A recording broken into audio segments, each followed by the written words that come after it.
Michael, congratulations, series victory. Obviously, there's a bit of concern about Watto. Have you had a selection meeting and decided what you're going to do for the next test? We have, and that's what's taken a little while. Shane's out of the Sydney Test match, and Glenn Maxwell comes into the squad as a replacement for Watto, being the all-rounder. And the other change, well, not the change, but the other person on standby is Usman Khawaja for me once again. Obviously, I've got a bit of extra time now winning this game in 3 days to give myself every chance to be right for Sydney, and I'm really confident I'll be fit for Sydney, but Usman's on standby just in case. So Maxwell plays as the all-rounder, you would think? Maxwell comes into the squad as the all-rounder. So it's a squad of 13, and then we wait and see what the conditions are like in Sydney. I think the other all-rounder sits beside me right here, as he showed with the bat in this game. So we've got options. If we think the wicket's going to spin, you've got the option of Maxi. If you think there's going to be enough in there to play 4 fast bowlers and a spinner, you've got the all-rounder that sits beside me. So does Wade or Mitch bat at? Does Wade bat at 6 and Mitch or Maxwell bat at 7? I would imagine that Wadey would bat at 6, and then either Maxwell or Mitch would bat at 7, whatever that decision is. And you would go up to 4 if you're fit? And I would go up to 4 if I'm fit. I haven't thought about that, but yeah, I would go up, yeah, and then Huss would move to 5, definitely. Thanks for your time. You're welcome. Thanks for the questions. Thanks, guys. Michael, having won that series very comprehensively today, does that mean that the Sydney Test and what you've got between now and going away is now thinking about India, and even that squad is half an eye on India? For me, no, not at all. For me, I don't think we can afford to be too complacent as a team. I think we've still got a lot of work to do. I think we've learned a lot from the South African series, don't get me wrong, and I'm really proud of what we did today. I spoke after the South African series about there was times throughout the series we had momentum but didn't run with it for long enough or didn't capitalise and grab it with both hands, and I think we showed today that we've made an improvement from that series, and when we're on top, because of a very good day yesterday, we capitalised today, and credit has to go to the support staff and all the boys for a great performance throughout this Test match. Chris? Mitch, you've hurt batsmen before and you've done so again today. I don't want to make you sound like a sadist or anything, but do you get a certain amount of satisfaction out of that, or does it reflect the fact that you bowled well? I guess it was a plan for us. Obviously, in the last couple of days in Hobart, the boys went pretty hard at their batters, went with the short ball, and they didn't like it. So that was a plan through this Test match, was to get up their batters. Unfortunately for them, they got a few injuries out of it. So look, I mean, I've done it in the past, and it definitely helps you. You know, you don't have to get those last couple of wickets, but look, I think that intimidation factor definitely worked out there today, and we were able to keep on them, and we bowled really well as a team throughout this whole Test match and beat them very well. How big a driving force was being left out in Hobart after you were one of the best bowlers in Perth? I didn't let it get to me at all. I went back home and had some time with my family and did a little bit of training, and then back in the squad here, and worked hard in the nets, and then any opportunity I get to play for Australia, I'll go out there and do my best and to be as consistent as possible, and to be able to have a good game out there today or through this match was very nice. But obviously we've got to look forward to this next Test and hopefully keep driving it into them and win 3-0. Rod? Michael, if Shane's out and Usman's on standby for you, is there a potential sort of captain in waiting there who you've decided on if you are ruled out? Or I haven't had that conversation with the selectors, to be honest. Not to say they haven't thought about it. I'm sure they have, but I don't know the answer to that question. I'm sorry. Can I just confirm? Is Stark still? Does he come straight back in for Sydney? And so if Mitch doesn't play as the all-rounder, which of the quicks misses out? Tough decision. Like I say, I don't think we have to worry about that right now. I think we've got an option there. If the wicket looks like it's going to spin, we've got Glenn Maxwell. If it looks like it's can have a bit of grass on it, we've got the extra quick. So we'll have a look at conditions in Sydney before we make that decision. And can you just talk about Jackson Bird's debut? What impressed you about him? And his control, no doubt, with a new ball is an area that I think we've been looking for. There's no doubt about it. I think he probably filled that role of Ben Hilfenhaus. Be able to swing the ball away from the right-hander with a new ball and then take it across the left-hander off the wicket is a great strength. I think the one thing I really like about Jackson is you know what you're going to get. You know, I've seen him bowl enough in first-class cricket to know exactly what you're going to get. He bowled into the breeze the whole game and did a fantastic job for us. Again, I think on any given day you take your own wickets or score your own runs, but what gets, I think, forgotten is the work the guy does up the other end, and I think Birdie played a huge part in Mitch's success in the first innings, to be able to build pressure, and it allows a bowler like Mitch to be able to attack. So I think as an attack, the guys did a fantastic job. You know, Peter Siddle bowled, I think he bowled 14 overs for the game, so a lot of credit has to go to Mitch, Birdie, and obviously Nathan Lyon, who did a fantastic job. Mitch, when you were back in Perth at the start of the year watching the Australian team going around, was there ever a moment where you just thought you'd never again be sitting where you are right now?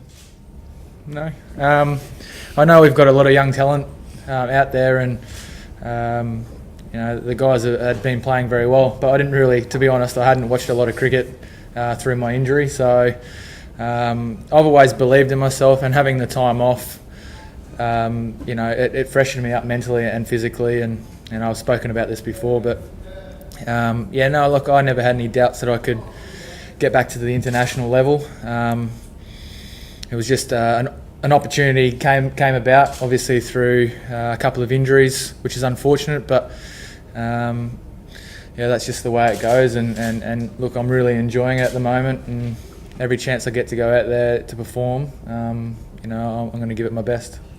Jess? Michael, will the fact the series has already won influence selection for Sydney, as in, like, would you be any more likely to pick Maxwell because you've got the India tour coming up? I don't think so. Again, I'm one of 5 selectors, but in my view, it's about winning this test match. I said that at the start of the series, that our goal was to win these 3 test matches and really show that we learnt from the South African series. So far, we've done that. My goal hasn't changed. And how do you rate his bowling compared to his batting? And do you think possibly, looking forward, can he and Lyon both be effective spinning the ball the same way? Glenn Maxwell? Yeah. No doubt. I think they're 2 very different bowlers. And I think Glenn obviously brings that all-rounder package. He's very good in the field. He's scored plenty of runs for Victoria with the bat. I think he averages over 40 with the bat in first-class cricket. And he's had success with the ball. So he's the full package, no doubt about it. He's got that X factor about him. It's now about assessing conditions and making sure we pick the best 11. Mitchell, why was it so easy to bowl to the Sri Lankans? Did you find them slow on their feet? Why do I think it was easy? I didn't think it was easy. It's never easy at international level. I think that we found a bit of a weakness with them with the short ball on these wickets in Australia. So, like I said, in Hobart, they seem to struggle a little bit with the shorter ball. And yeah, look, we sort of went with it through this game early on, and they obviously didn't handle it as well as they would have liked. But it's never easy. You've still got to go out there, put the ball in the right spot, which is what we did. Like Michael said, you know, we all complemented each other as a bowling unit, and we did an exceptional job out there today. Michael, when you lost the toss, did you have to fear anything? When I lost the toss, did I? Did you have to fear anything that you lost the toss? Anything that you will have to do? Did I fear anything? Well, fortunately in a test match, very rarely does a toss win or lose you the game. And generally around Australia, the wickets are pretty consistent. So in regards to losing the toss, I didn't fear that was going to have too much impact on the game. But I agree with what Mitch is saying. We know we're playing against a very good team. Sri Lanka have a lot of experience, or 2 great players in Jay Warner and Sangakkara, and they're vital wickets for us. So I think, you know, our bowlers deserve a lot of credit for the way they performed on day 1 on a pretty good wicket. And then we managed to have a little bit of luck in our batting innings to put up a good score, and the bowlers just capitalised on us having the momentum today. Mitch, bit of a double one. Do you believe that you can be a genuine all-rounder? And were you sad to miss out on a ton on Aussie soil? I mean, this all-rounder question's been asked a lot. I just go out there and bat. I felt really good out there through the batting innings, and I think the thing was that I really enjoyed was working with Mike Hussey, a batsman, a recognised batsman. Obviously, a great record, and the only problem was he runs between the wickets a bit too quick for me. But what was the second part of the question? You didn't answer the first one. Should have asked me that question. So what was the whole question again? Do you believe you can be a genuine all-rounder? I think I can become an all-rounder. I've always enjoyed my batting. It's just being consistent with it. If I can take what I did out there today and yesterday into the future and be consistent with it, then yeah, I think I could become a good all-rounder. Time will tell. And the second bit was where you said you missed out on a test ton on Aussie soil. It would have been nice, but in the end, I'm not that upset about it. We had a lot of runs on the board, and I had an opportunity to score that 100 while I was out there anyway. So, look, it's a good score. I'm pretty happy with it, and we won the game. We did it well. Yeah. Michael, can you put a percentage on your chances of playing in Sydney? Are you confident, very confident, pretty confident, 70%? I'll say the same thing I said before this test match. I'm always confident. You might need to ask Alex how he feels, but I feel like I'm certainly, I'm going to give myself every chance. I'm going to make sure I have the treatment I need to have, recover the way I need to recover, and I'm confident I'll be doing everything in my power to be on the SCG, that's for sure. So, was it a bit sore when you went in, or is it become sore during the game? No, I think it's more making sure it continues to improve. You know, I didn't feel it when I was batting. It didn't restrict me batting at all. And I said that before the test match. The last thing I wanted to do, I'm no exception to anybody in that team. If you cannot perform at your best, in my opinion, in the selector's opinion, then you can't play for Australia, because we want to be the best we can be. We want to keep getting better every day, and we aren't good enough to play players at 70 or 80%. You need to be able to be at your best. So I wouldn't have taken the field if I thought I couldn't bat the way I've batted throughout the Australian summer, and it'll be no different in Sydney. You know, every player wants to play every game for Australia, and I think we've seen that over the past couple of weeks with guys missing out on test matches, and Mitch is a great example, missing in Hobart.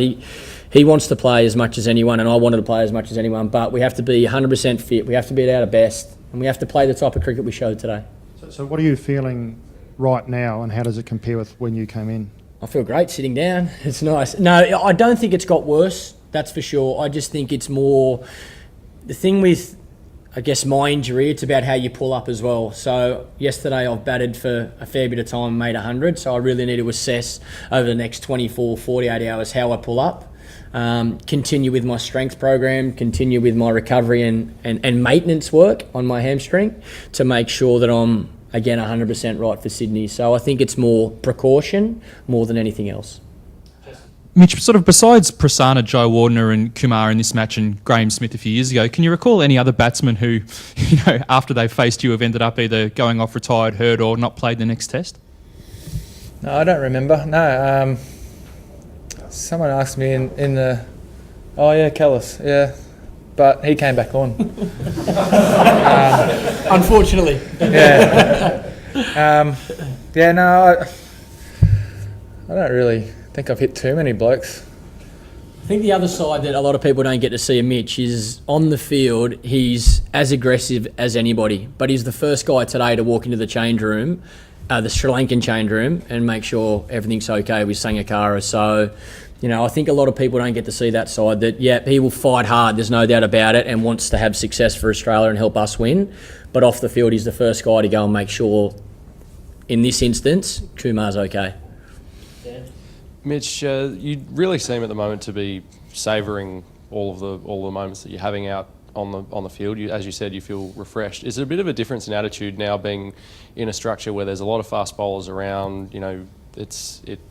the team may change depending on conditions, how bowlers are feeling, all that kind of stuff, as opposed to maybe a couple of years ago when you were pretty much the first bowler picked for a pretty long period of time? I think for me it just comes down to the belief and trusting in my ability. Just like I said, the time that I've had off, I've been able to reflect on a lot of things, and I guess for me, I probably got to the stage where I listened to a lot of outside influences, and that doesn't affect me anymore. I'm just happy with how I've come back and just making the most of the opportunities that I get. It's not every day you get to play for your country, and I'm really proud of the fact that I've played 49 tests now, and you've just got to look to the future of each game, and if you get picked, you just go out there and make the most of it, and that's what I'm doing, and playing with a smile on my face. Are you a lot happier playing for Australia now than you were before you took that break? I've always been happy playing for Australia. It just got to the point where I was feeling the pressure, like it happens in professional sports. You can feel the pressure and start to believe in things that are said or outside influences, and it just got to that point for me. But yeah, look, I've just moved past that. I'm 31 now. I've been around the game for a long time now, and I think I've matured in that fact that I just have that belief in myself and just go out there and play my game and do the best job that I can. John? Michael, given that Shane bowled almost 50 overs in Hobart, and given his history, was there any consideration given to him missing this game? And his latest injury, is that going to affect your approach to how much he actually bowls?